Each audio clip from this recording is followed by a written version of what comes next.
Saya memohon maaf kepada seluruh masyarakat Indonesia, wabil khusus kepada saudara-saudaraku sebangsa setanah air, kaum Nasrani. Mudah-mudahan di kemudian hari Allah Subhanahu wa Ta'ala akan berikan kepada saya hikmah yang lebih baik untuk menjadi seorang pendakwah yang terlalu demi kejayaan negara kesatuan Republik Indonesia dan persatuan seluruh putra-putri bangsa. Mudah-mudahan Allah Subhanahu wa Ta'ala menolong kita semua. Salam sejahtera dalam kasih Tuhan kita Yesus Kristus. Jumpa kembali dengan saya, Bapak Ibu Saudara yang dikasihi oleh Tuhan. Pada kesempatan ini secara khusus saya rindu membahas satu ulasan dengan judul tanggapan atas permohonan maaf Ustadz Yahya Walloni kepada seluruh umat Kristen, dan nanti akan saya kaitkan dengan respon tanggapan dari sahabat saya, Pendeta Dr. Yohanes Ratu Eda MTH. Sebelum saya lebih jauh untuk memberikan beberapa ulasan dan catatan penting terkait dengan topik ini, ada baiknya kita saksikan dulu pernyataan mohon maaf dari Ustadz Yahya Walloni yang saya cuplik dari detik.com. Selamat menyimak dan menyaksikan. Saya memohon maaf kepada seluruh masyarakat Indonesia, wabil khusus kepada saudara-saudaraku sebangsa setanah air, kaum Nasrani. Mudah-mudahan di kemudian hari Allah Subhanahu wa Ta'ala akan berikan kepada saya hikmah yang lebih baik untuk menjadi seorang pendakwah yang terlalu demi kejayaan negara kesatuan Republik Indonesia dan persatuan seluruh putra-putri bangsa. Mudah-mudahan Allah Subhanahu wa Ta'ala menolong kita semua. Baik Bapak Ibu Saudara, tadi kita sudah menyimak, mendengarkan dan memperhatikan pernyataan singkat dari Ustadz Yahya Walloni.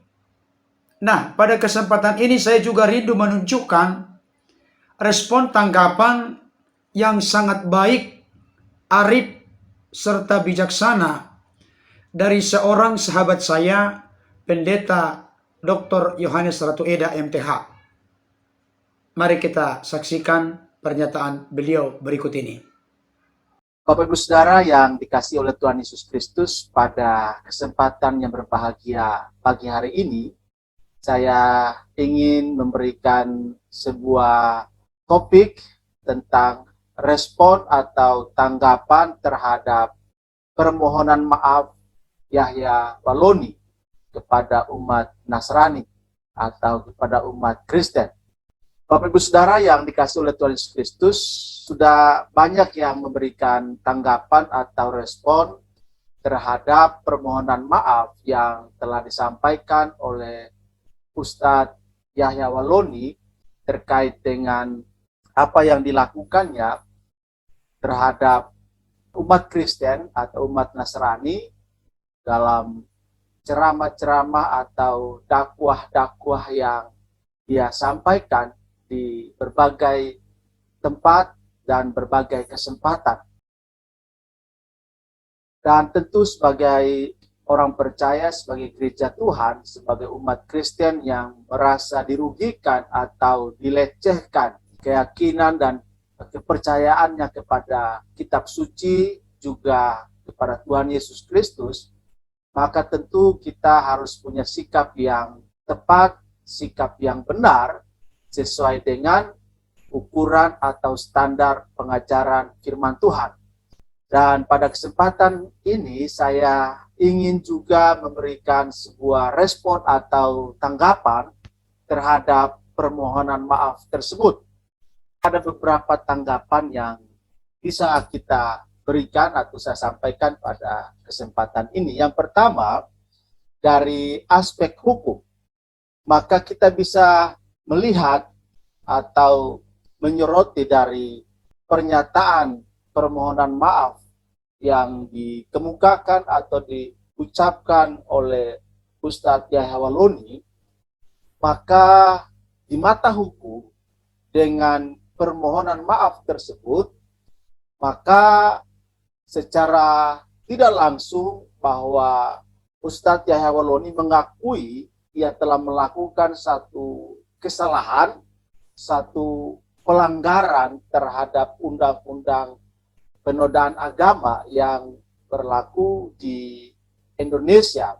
Sehingga dengan permohonan maaf tersebut, maka hukum harus ditegakkan, keadilan harus dijunjung tinggi, dan kita berharap bahwa Pengadilan Negeri Jakarta Selatan dalam melaksanakan tugas dan tanggung jawabnya, para hakim harus mengeksekusi hukum secara benar, adil, dan bertanggung jawab. Kenapa?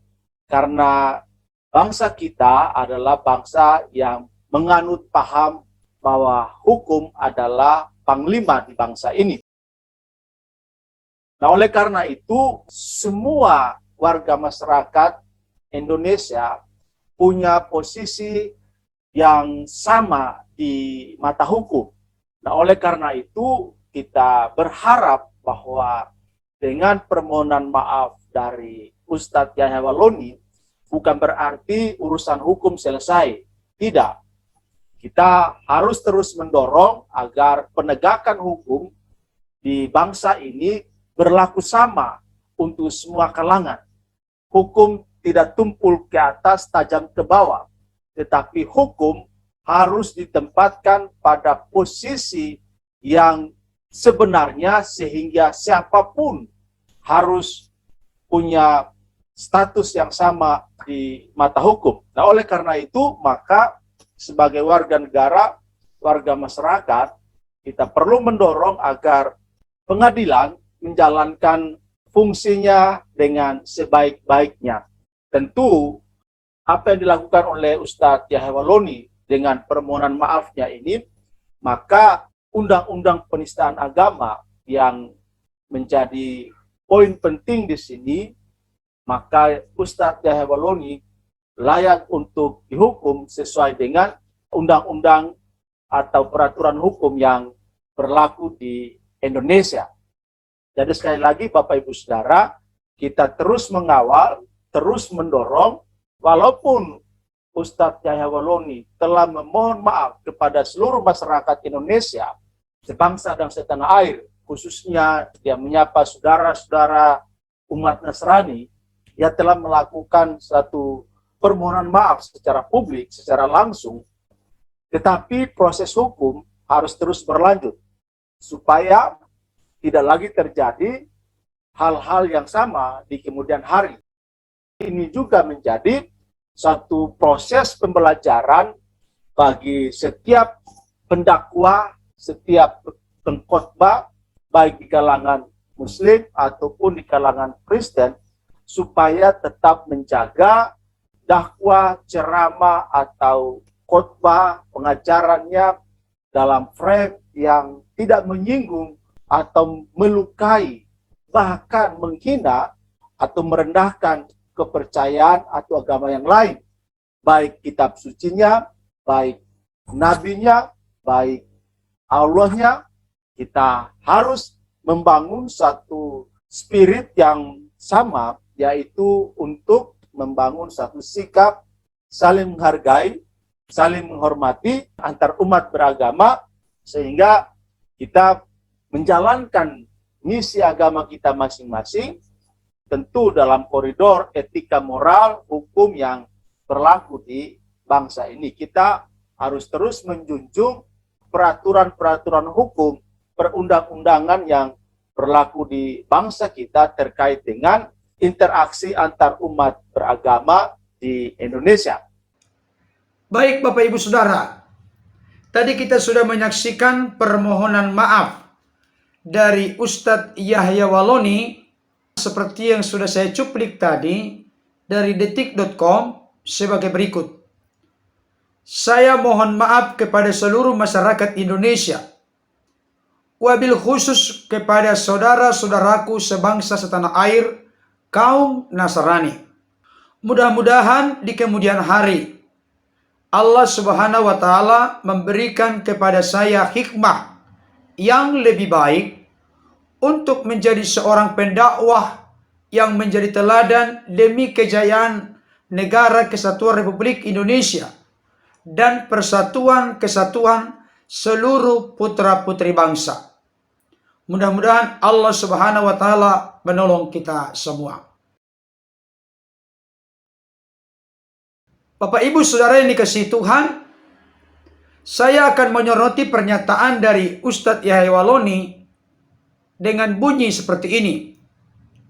Wabil khusus kepada saudara-saudaraku sebangsa setanah air, kaum Nasrani. Beliau mengungkapkan pernyataan mohon maafnya secara khusus ditujukan kepada saudara-saudaranya sebangsa setanah air, yaitu kaum Nasrani atau umat Kristen. Dalam konteks ini saya tidak sedang membahas tentang apakah Nasrani itu Kristen, apakah Kristen itu Nasrani. Tetapi kita mengerti bersama beliau menunjukkan ini kepada orang-orang Kristen. Kenapa demikian? Karena yang membuat pelaporan tentang adanya dugaan penistaan agama yang dilakukan oleh Ustadz Yahya Waloni adalah orang-orang yang berkeyakinan beragama diakui resmi di Negara Kesatuan Republik Indonesia, yaitu Islam, Buddha, Hindu, Kristen, Katolik, Konghucu. Saudaraku yang dikasihi oleh Tuhan, beliau berkata begini, saya mohon maaf wabil khusus kepada saudara-saudaraku sebangsa setanah air, kaum Nasrani. Dari sekian banyak video yang diunggah di media sosial merupakan bagian dari ceramah Ustadz Yahya Waloni, saya sama sekali belum pernah mendengar, menemukan dan menyaksikan beliau berkata wabil khusus kepada saudara-saudaraku sebangsa setanah air, kaum Nasrani. Dan saya terus terang kaget ketika beliau mengucapkan saudara-saudaraku sebangsa setanah air, kaum Nasrani. Dan saya pikir dalam konteks berbangsa di Negara Kesatuan Republik Indonesia, di mana kita dilahirkan, dibesarkan, berkarya, menghirup udara segar di Indonesia ini, kita adalah saudara. Meskipun kita berbeda keyakinan, berbeda keimanan, berbeda agama, kita adalah saudara sebangsa setanah air. Dan saya rindu pernyataan ini terus semakin digaungkan atau didengungkan di tengah-tengah Negara Kesatuan Republik Indonesia. Siapapun Bapak Ibu Saudara, apapun agamamu, bagaimanapun keyakinanmu, kita adalah saudara-saudara sebangsa setanah air, di mana kita harus menghargai keperbedaan yang ada. Kalau kita rindu berdakwah atau menjalankan misi, memberitakan kabar baik dan lain sebagainya, marilah kita sampaikan dengan bahasa yang membangun, bahasa yang menunjukkan kita orang-orang yang benar-benar beragama secara baik, benar, dan bertanggung jawab. Bapak Ibu Saudaraku yang dikasihi oleh Tuhan, yang kedua yang mau saya soroti, kalau kita melihat bagaimana tegasnya seorang Ustadz Yahya Waloni, saya tidak menduga, tidak menyangka beliau akan mengucapkan permohonan maaf kepada seluruh saudara-saudaranya sebangsa setanah air, dalam hal ini kaum Nasrani. Saya tidak pernah memikirkan beliau akan mengatakan itu. Tetapi puji Tuhan, dengan situasi kondisi keadaan yang sedang dihadapi oleh beliau, tersangkut dengan hukum, dengan dugaan penodaan agama, ternyata ada saat-saat beliau merenung, mengevaluasi, mengintrospeksi diri. Dan saya tidak perlu memberikan kecurigaan. Apakah beliau tulus atau tidak, itu sudah masalah privat. Tetapi yang jelas, harapan, doa, kerinduan saya, beliau mengucapkan itu dari lubuk hati terdalam, bukan hanya dengan target supaya diperingan hukumannya.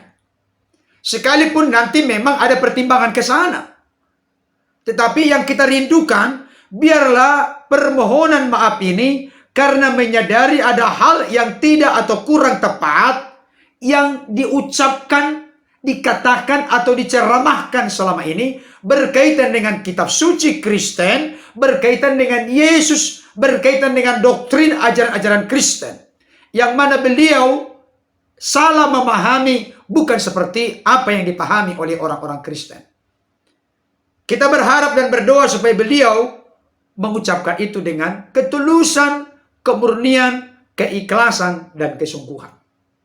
Hal ini penting Bapak Ibu Saudara, karena ini akan terlihat nanti di dalam outputnya. Artinya, kalaulah misalnya nanti Bapak Ustadz Yahya Walloni dipenjara oleh karena kasus yang sedang dihadapi sekarang, kita akan melihat nanti kemurnian ketulusan beliau mengucapkan permohonan maaf ini setelah sudah bebas dan keluar dari penjara. Misalnya, kalau memang nanti di penjara diputuskan oleh pengadilan.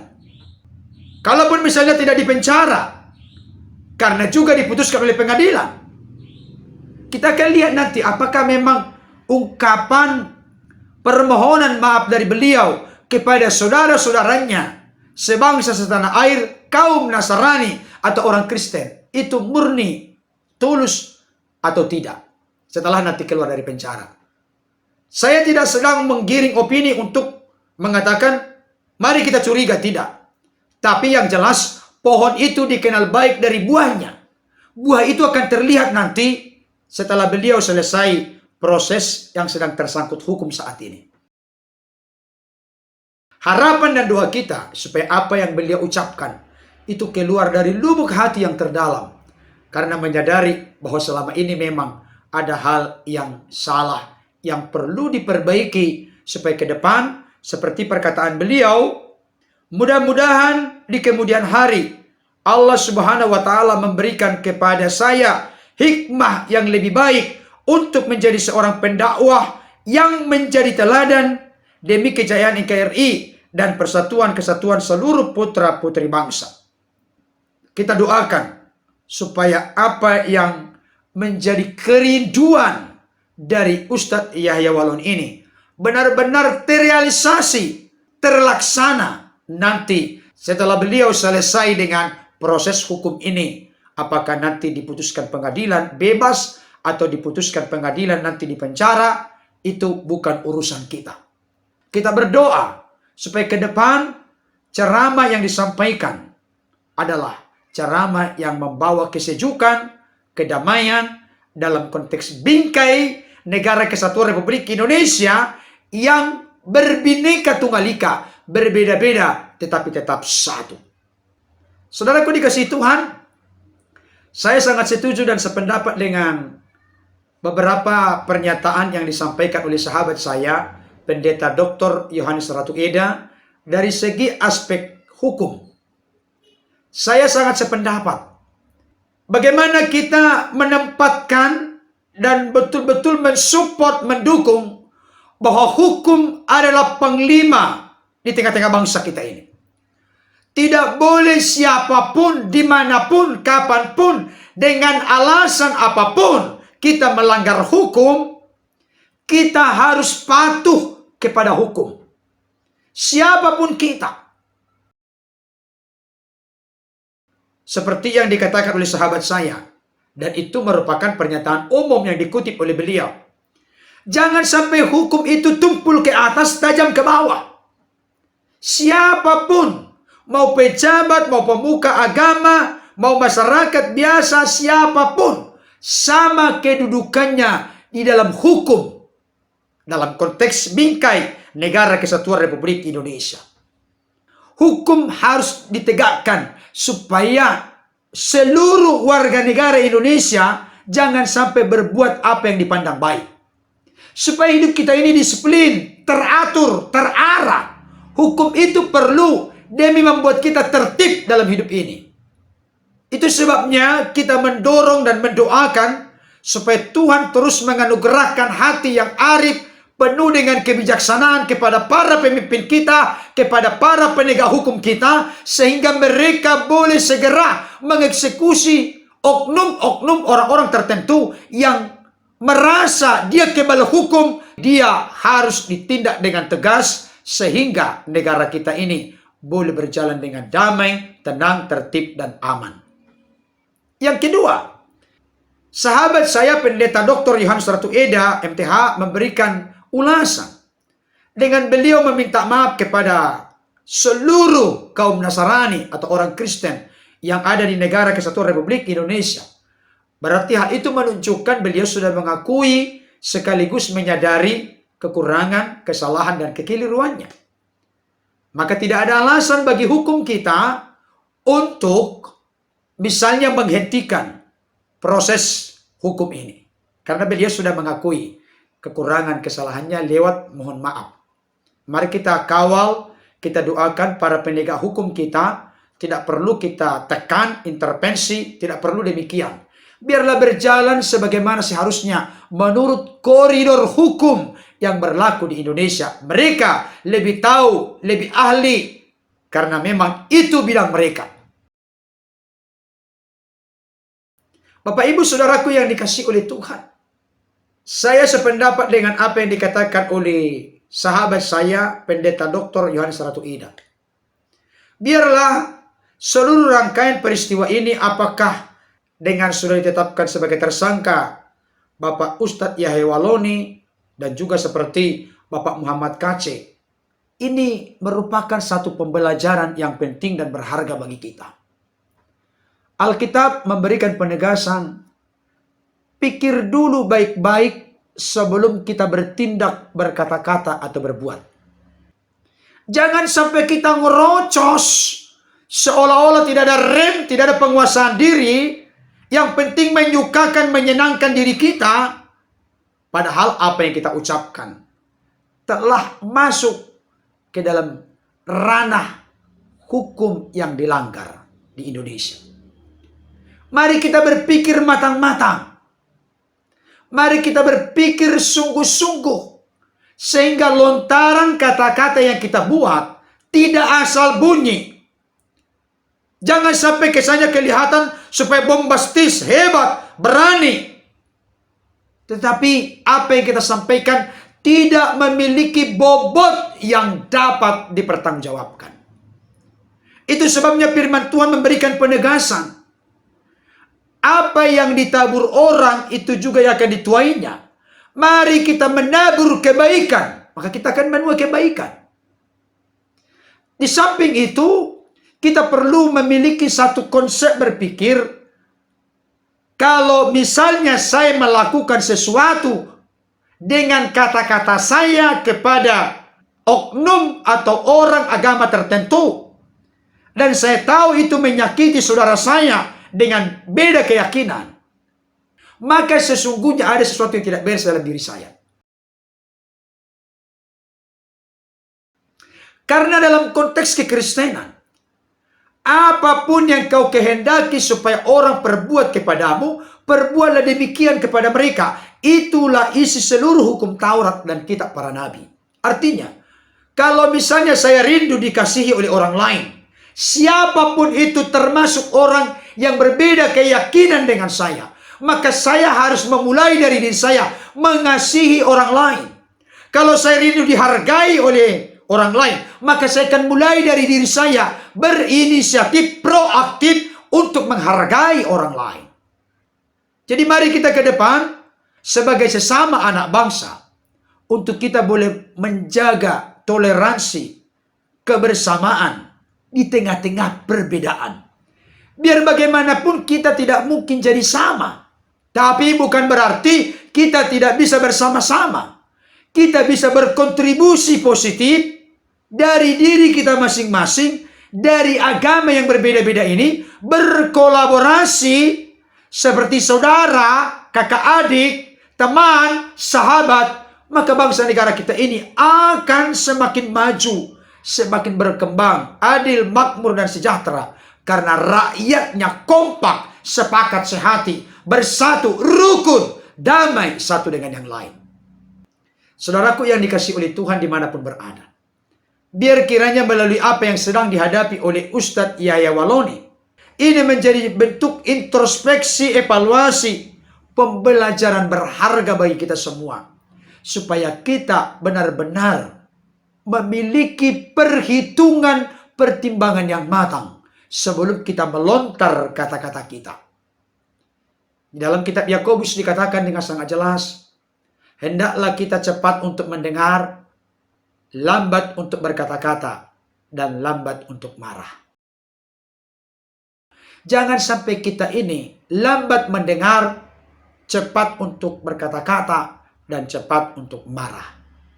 Maka pada akhirnya kita akan menyesali apa yang telah kita ucapkan, perbuat, lakukan, dan kerjakan. Mari kita dengan satu pemikiran bahwa kita sebagai sesama anak bangsa, janganlah kita saling menyakiti satu dengan yang lain. Mari kita saling merangkul, saling mengasihi, saling mensupport, saling mendukung. Karena apa? Saya melihat Yesus selama 3,5 tahun di dunia ini tidak pernah melakukan sebuah kekerasan kepada siapapun. Ketegasan iya. Beda kekerasan dengan ketegasan. Beda pernyataan-pernyataan yang menyakiti dengan pernyataan-pernyataan yang membangun.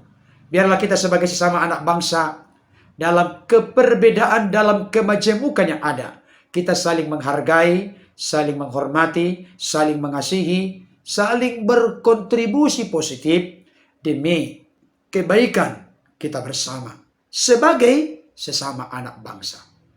Kiranya ulasan ini boleh menjadi berkat bagi kita. Tuhan Yesus memberkati. Amin.